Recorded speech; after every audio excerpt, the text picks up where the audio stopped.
বিগত বৃহস্পতিবার থেকে দক্ষিণবঙ্গের প্রায়ই এলাকা জুড়ে শুরু হয়েছে ভারী বর্ষণ, যার জেরে খড়ি অঞ্চলের বিভিন্ন জায়গায় জমা জলের ঘটনা খবর সামনে এসেছে।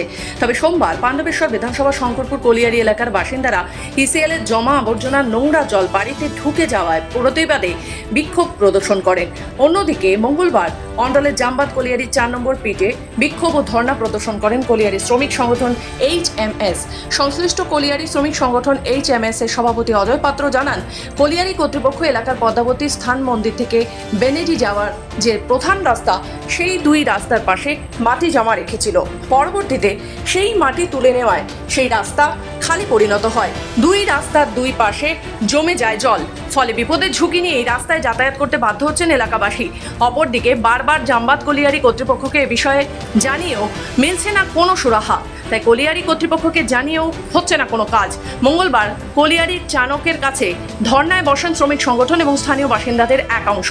আমাদের যে মেন রাস্তা পদ্মাবতী থেকে যে বেনিডি আসার যে রাস্তা, সেই রাস্তাটাতে দুদিকে মানে মাটি রাখার জন্যে যে ডোবা মতন হয়ে যে রাস্তার যে দলাটায়, সেই জায়গাটায় আজকে বৃহস্পতিবার দিন থেকে এখনও পর্যন্ত জলে ভর্তি আছে। একটা স্কুল গাড়িও ডুবে গেছিলো, কোনোরকম করে উদ্ধার করা হয়েছে। আজকে এখনও পর্যন্ত ম্যানেজমেন্ট এটা তৈরি করেছে, দুদিকে মাটি রেখে পরে তৈরি করেছে, এটা যে জলটা যাতে থাকে সেটা না সরানোর জন্য বেনেডি থেকে শুরু করে পলাশে থেকে শুরু করে বহুলা সমস্ত মানুষের যাতায়াত বন্ধ হয়ে গেছে। তার সুরাহার জন্য আমরা আজকে জনগণের স্বার্থে আমরা আজকে ধর্নায় বসেছি। তবে শ্রমিক সংগঠনের দাবি, অবিলম্বে ACL কর্তৃপক্ষ রাস্তার এই সমস্যা সমাধানে পদক্ষেপ গ্রহণ করুক, নতুবা বৃহত্তর আন্দোলনে নামবেন তারা। অন্ডাল থেকে সোমনাথ মুখার্জির রিপোর্ট, খবর বাংলা।